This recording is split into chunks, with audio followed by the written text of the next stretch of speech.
Welcome to this Pedagogy Pioneer session on ideas for differentiation that I have tried and implemented in my practice to help create a more inclusive classroom for all pupils. I'm Heather Aird and I'm a secondary teacher at Viewforth High School in Fife. Within this session, I will share an insight into the different ways we can differentiate learning and teaching in the classroom, and provide some effective strategies that I have used for differentiation to create an inclusive learning experience for all pupils. I'm not an expert on this, but inclusion and differentiation are areas I have a strong interest in, and I've engaged with significant professional learning to support my pupils in class who need extra support, but also to help pupils, all pupils, as these strategies will benefit all of the pupils in your classes, no matter what stage or levels they are working at. So my focus of change within my setting was that over half of pupils have additional support needs.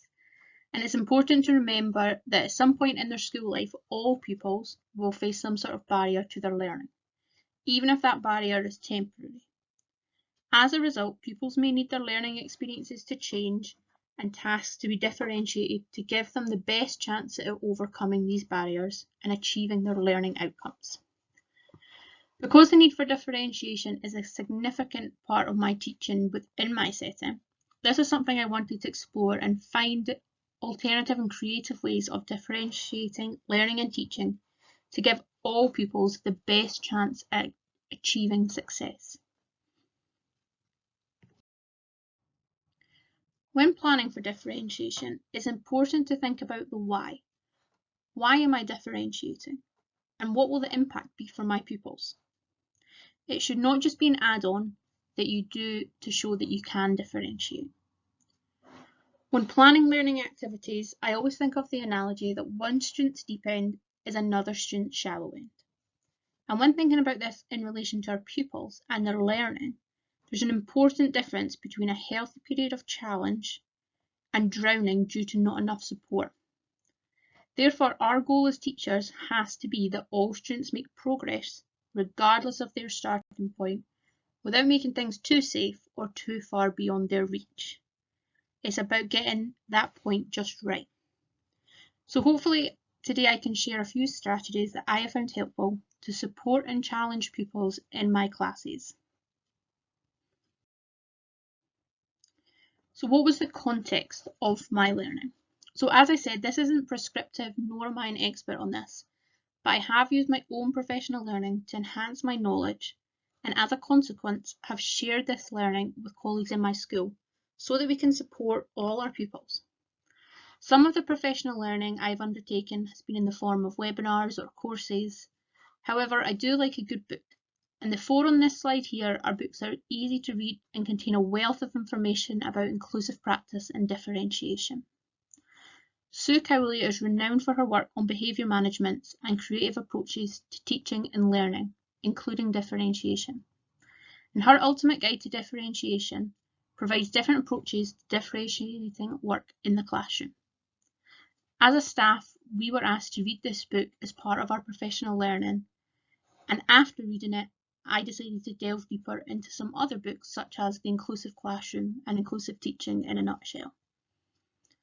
After dipping in and out of these 4 books, I tried some of the strategies in my classroom, and this trial and error allowed me to explore the strengths of the approaches I read about, and I could tweak bits within the classroom to support the individual circumstances of my pupils. Some of these strategies I will discuss later on.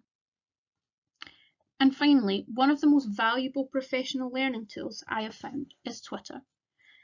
Many teachers and education specialists share approaches, research and strategies that support the learning of pupils in the classroom, and it's a great place to share ideas and to get new ideas. So first of all, I think it's important about what differentiation isn't. So often when teachers first think of differentiation, they think that they will need several versions of the same worksheet. However, that is by no means the meaning or the culture of differentiation. It should not be an add-on to your teaching, such as making one worksheet and changing bits for different pupils, Nor should it be something you do at the last minute, such as telling pupils in a lesson to do something different, like only try certain questions. The key to successful differentiation is to know your pupils and to plan your teaching to meet each pupil's needs in advance of lessons. So how do we ensure that we meet the needs of learners through differentiation? The key to effective differentiation starts by knowing your pupils. Building these positive relationships and knowing what your pupils need for learning will help you to anticipate and plan to meet these needs. This may mean engaging with more information, such as pupil profiles from the support department, speaking with guidance staff, or even speaking with pupils themselves. And as you get to know your pupils, then you'll have more information on what helps them. So by doing this, you'll be able to identify what pupils find challenging and what supports them in their learning.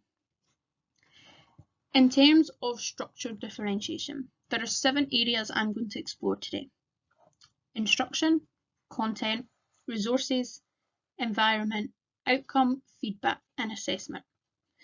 These are all things that from my professional learning I have differentiated, and hopefully I can share some useful strategies with you today on how I differentiate these different 7 areas. So the first one is instruction. So when differentiation instruction, we often talk about chunking and breaking down information. This doesn't necessarily mean giving pupils just one instruction at a time. However, it may mean giving pupils instructions in more than one way. As Carol Ann Tomlinson points out, pupils have multiple options for taking in information, making sense of ideas, and expressing what they learn. This relates to the ideas of different types of learning and whether pupils are visual learners or not. And as part of my professional learning, I looked into a bit of cognitive science and the different ways, the multimodal ways that pupils learn, which helped a lot in understanding different ways to present instructions. In order to ensure pupils can take in the information needed to learn, we need to vary instructions so that all pupils can interpret them, just as we would vary the type of instruction we would give to a pupil in primary 3 and a pupil in S3. We may need to vary similar within one class. One of the ways I use instructions in the classroom is to use accompanying visuals. So mostly these are board maker symbols, and these allow pupils to read the instructions, however also gives a visual representation. This supports all pupils, as if pupils cannot read the instructions, they can interpret what they need to do from looking at the visuals. So within home economics, we have routines that pupils need to follow in practical lessons. And due to the number of instructions pupils need to follow, I again use visuals, but I also include check boxes such as the example in the top corner. So these laminated instructions allow pupils to check off tasks once they've completed them. Therefore, by breaking down these steps into short, concise instructions, all pupils can achieve the desired outcome at their own pace. Using visual checklists with symbols breaks down in chunks tasks, as you can create checklists for common procedures. Having the picture indicates what the pupils need to do, and the written aspect also helps develop word recognition skills. I made these and laminated them so pupils could use whiteboard pens to tick off tasks once completed. And I originally made these for my pupil support class. However, I also use them with some pupils in mainstream classes who need prompts on what to do next, which also encourages independent learning. If you have pupils in your class who have autism, having a checklist with visuals will help them greatly, as they like to know what's happening next and have all the facts about what they will be doing. They also like to work methodically, and this being able to see the steps of what they need to do now and what they'll be doing next works very well for them. The 2 examples at the bottom are slides or posters that I put up at the start of my lessons. So as pupils are entering the classrooms, they know what they need to do to be ready for learning. So for example, taking jackets and hoodies off, accompanied by a visual. And this has worked really well in that pupils come into the classroom, and even if I am speaking to a pupil or getting resources, they can see exactly what they need to do and they automatically do it. Visuals are the simplest and most effective way to make sure that the information gets stored in our long-term memory. Our short-term memory processes words and can only retain about 7 bits of information at a time, whereas images are directly processed by our long-term memory where they get etched. Within my previous slides about differentiating instruction, I've shown how I use visuals as a method of differentiation. And I strongly believe in the use of visuals, and I'm using them more and more wherever possible, as it allows information to be accessible to all pupils. Even if pupils do not have strong literacy skills, they can still access key instructions or pieces of information. As a result, I've used visuals in all my classes, as we know that pupils process and interpret information differently. And therefore, these visuals alongside written texts allows all pupils to access learning in their preferred way. Of all the information transmitted to the brain, 90% is visual, and about 65% of the global population are visual learners. So therefore, by including visuals in our learning, we're helping meet the needs of the majority of learners that are in front of us. This is an example on the bottom of tools that I have used. So on my PowerPoints, I will often include symbols of what they need to do. So if they need to copy something down, I'll put a wee right symbol. If they're to work in pairs or groups, I'll adjust the symbols for that. And although this is time consuming to begin with, it makes a difference in allowing pupils to see what they need to do, and it's there for next time as well. I also include it on worksheets so that pupils can see what they're expected to do on the worksheet.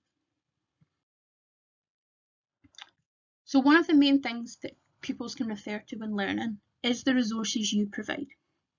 And as you know, I strongly believe in the use of visuals to support learners. So visuals can be used when creating resources so that pupils can learn independently by using symbols or pictures, it doesn't necessarily need to be symbols, to help convey the main meaning of the text. This accessibility ensures that even pupils with low literacy levels can learn and reach their potential. There is not that barrier to their learning. This visual is an example of a recipe book I produced for pupils, and instead of just having the written text, pupils also have a visual of what they should do. For example, if it said grate the cheese and place on the plate, I would have a picture of a cheese, a grater and a plate. This allows pupils to develop word recognition as well, as they can link symbols or pictures to certain words.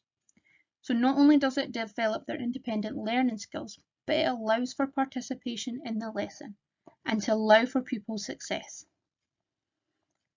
I also have found this to be very helpful for pupils with English as an additional language, as they can refer to the pictures and still carry out the tasks expected to achieve success.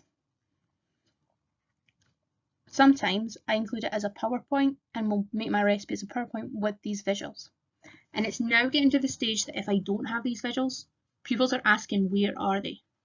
Because even pupils who have got strong literacy skills find them helpful to refer to quickly reference. However, you may also choose to differentiate resources through the use of digital technology, which can support all pupils. And digital technology is something we've used more and more over the past few years. Classrooms can be very diverse environments, and technology can be used to meet some of these needs, because technology changes the learning environments, which provides student access to their learning. So technology in and of itself is not a differentiation strategy. However, it is a flexible tool that can facilitate the teacher to design a differentiated learning environment. ICT as a methodology has inherent characteristics that make it suitable for differentiation. It facilitates self-paced learning and the choice of the learner. So through technology, students can explore, investigate and present their work with support when needed. And they can do this at their own pace, and it's a great way of providing multisensory learning, as information can be conveyed in several ways. For example, providing captions on a video ensures students receive the information both auditory and visually. This again goes back to the point that students may prefer content in one format over another. So I'm a great advocate for using a tool called Immersive Reader within Microsoft 365. This tool allows pupils to listen to text as in a document and therefore uses multiple modalities such as written and verbal communication. It allows pupils to change the font size, the colour, the background, line focus, and provides a picture dictionary so pupils can see a symbol of what each word means. There are many other digital tools and you could spend hours exploring all of these, but Immersive Reader is a main tool that I find best supports pupils as it has so many features to support an inclusive classroom approach. Another tool that works alongside Immersive Reader is Office Lens. This tool pupils can access on their phone and they can use Immersive Reader on it and they can use it alongside other tools such as Translate to support their in-class learning. As part of my digital role within the school, I created infographics that we've displayed in every classroom to show pupils how to use different tools as a quick reference guide, and these have been effective in supporting pupils in their learning. So a good example of this is in your class if you've got, say, 3 pupils who are dyslexic and all need different coloured overlays. As your slide, you can't realistically have those 3 different colours at the same time. However, by providing these pupils with laptops or some form of technology, they can adjust their own slide background to suit their needs. And this is something I do often and also saves on lots of printing on different coloured bits of paper.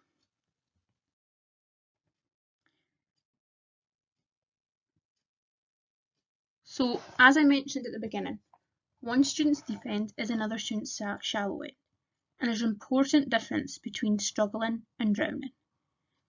Our goal has got to be that all students make progress regardless of their starting point. And one of the ways we can differentiate for pupils in our classes is by setting different outcomes that pupils aim to achieve. This means that all pupils are focused on the same content and curriculum objective, but the process or product will vary according to the child's level and needs. So you may choose to differentiate levels such as green, yellow and amber, or in home ec I use spicy, medium and mild, with the medium or yellow being the core task which applies to most of the students, and that will generally be a yardstick used to design the other tasks. The spicy or green task is pitched at those pupils who need a greater challenge than afforded to them in the core task. This is where they can deepen and apply their learning, whereas the mild or amber task is designed for those who need extra support or guidance with the core activity. In order to make these tasks effective, they should all be equally engaging, active and interesting. So it's not something you can just do at the last minute.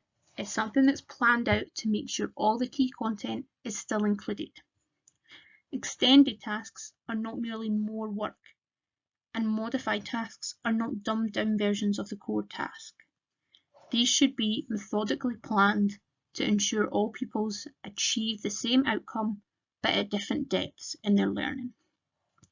Often, if I am issuing homework, I will give the different levels so pupils can identify which area they think they will manage to achieve. And students will arrive at outcomes that match their level of understanding and learning. And to begin with, I was a bit sceptical, thinking all pupils would just pick the easiest task, but it relies on their confidence and self-motivation that they want to deepen their learning and develop outcomes. Often I'll say to pupils, try and achieve as high as you can. And now pupils are saying, have I achieved the hot level? And if they haven't, they're like, well, what could I do to achieve that?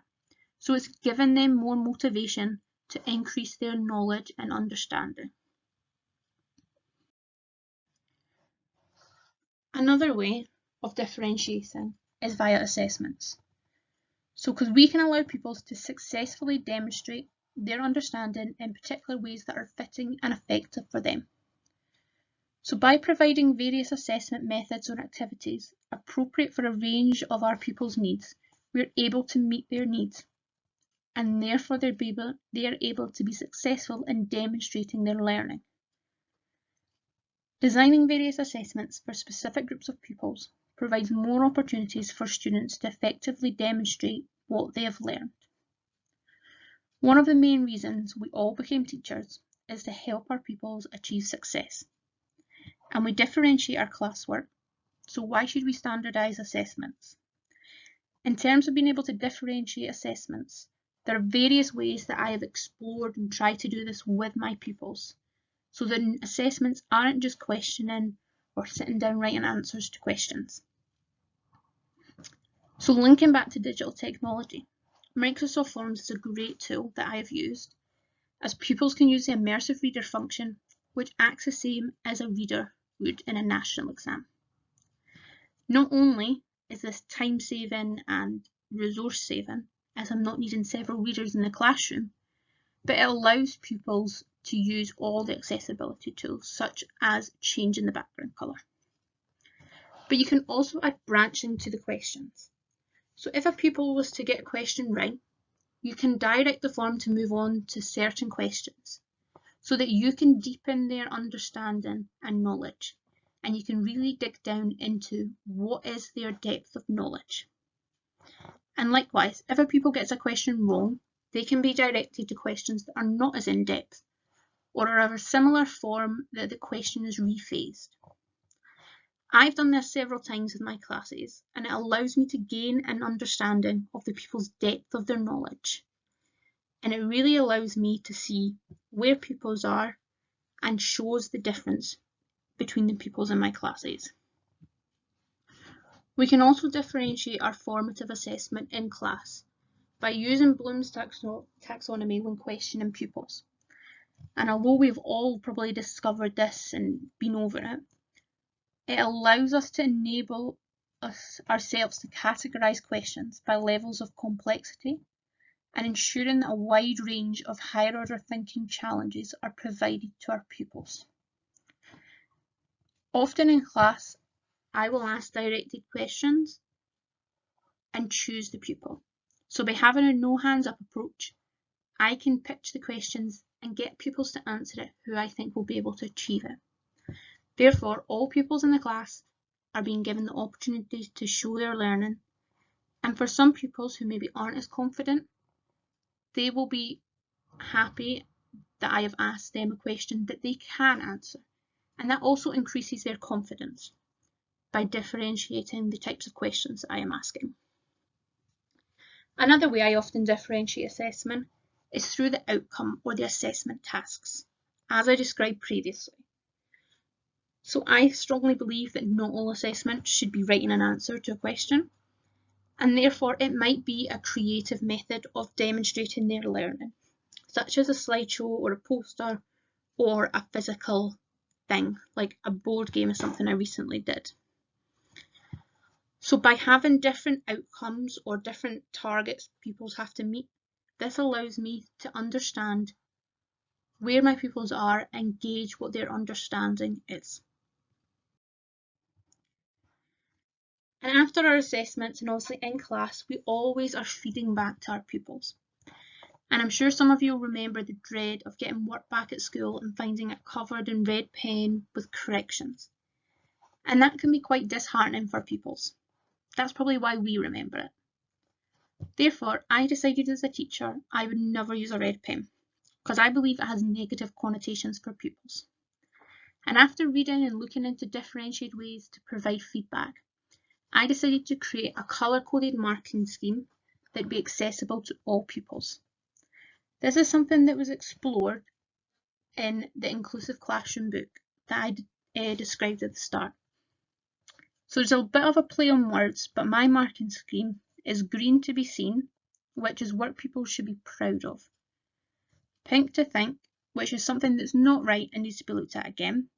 And the purple polishing pen, which is when you're just about there, but there's a few minor tweaks to make your work even better. This has been very effective, as pupils immediately look at the green feedback to see what they've done well. And I find by using the different colours, it breaks down the feedback and makes it easier for pupils to interpret. Often, I will give pupils a table and ask them to write down what they did well and what they need to improve next time. And by using colour-coded marking, this helps them to identify these strengths and areas for development. This is also something I use if pupils are doing online work and such as hand and working via Teams, as it is nice and easy for them to be able to identify the differences in my feedback. Another way I differentiate feedback is through the use of an app called Quicker. This app is free and it allows you to record verbal or written feedback to pupils, as they scan a QR code that you stick in their jotter, and then they can listen to your feedback. This is also a great time saver, as it often takes more time to write feedback than it would to say something, and therefore you can give more in-depth feedback. This form of verbal feedback, as opposed to verbal feedback in class, remains tangible, as pupils can listen to it over and over too, if needed.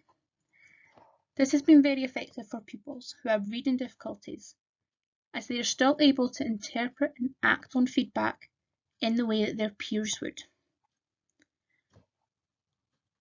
I've often given my seniors the task of using their earphones in class to listen to the feedback. They also have a template that they will write down areas for improvement and what they did well. And by listening to that feedback, sometimes pupils need to do it over and over again. They can fill in that table to have that really high quality feedback. And I think this idea actually came from some of my reading, but also a previous Pedagogy Pioneer session that I attended. I've also found this tool useful when pointing or directing pupils back to resources or PowerPoints or websites to support their learning if they haven't understood the task. As within the feedback, I can post a link to a document or website so that when pupils scan it, they're taken straight to the resource to help reinforce their learning. This again just streamlines the learning process and removes any barriers that pupils might have to accessing different resources. And finally, all of the things that I've mentioned in my presentation will help to create a differentiated classroom.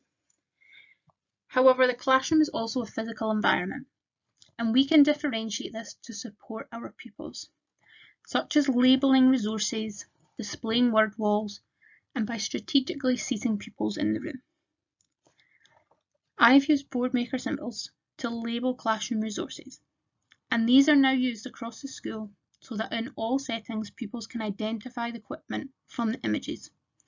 And if I tell them to collect something, for example coloured pencils, pens, pupils can recognise the word and look for the image that they know is linked to the word.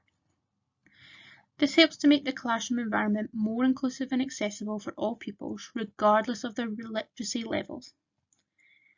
And this is similar for word walls. So as part of my professional learning, I was reading a bit about word walls. And yes, it's good to have a wall with different words on it and vocabulary that pupils need to know, but by just looking at the text, that might not help pupils, as if they cannot identify the word, they'll not be able to pick the correct word they're looking for. Therefore, by accompanying them with relevant pictures, it helps develop word recognition and it creates that accessible environment for all pupils. In terms of seating plans, I know some teachers like to use seating plans and will look at the start of the year at pupils' support needs and how they can best support the pupils in their classroom. This is something I do, but it is also something I change regularly throughout the year. So if I have a pupil who's a bit nosy looking out the window, I'll make sure they're not seated next to the window. Or if it's a pupil who's often cold, sitting them next to a radiator, for example. This just helps to make sure the environment is suitable for all pupils so that they can access their learning and not have these barriers. Something I also do to support pupil confidence is at the start of the years, I will ask pupils who they like to sit next to. And although I'll make these adjustments, pupils understand that if they are messing about or carrying on, they will move back to their other seat. But this has helped in pupil confidence, and I've seen a lot more pupils encouraging their peers because they're best friends. This is something that's helped a lot, and often pupils will help each other, which again is another form of differentiation via groupings. I hope you found this session useful on some different ways to differentiate learning and to help ensure you adopt an inclusive classroom approach. As I said, these are by no means perfect ideas, and I'm not an expert on this, but these are the methods of differentiation that I have found useful in my classroom. And from my professional learning, I've tried several different techniques, but these are the ones that I have found most effective. I'm happy to take any questions, or if any of you want to get in touch to ask more or for copies of some resources, I'm more than happy to do so.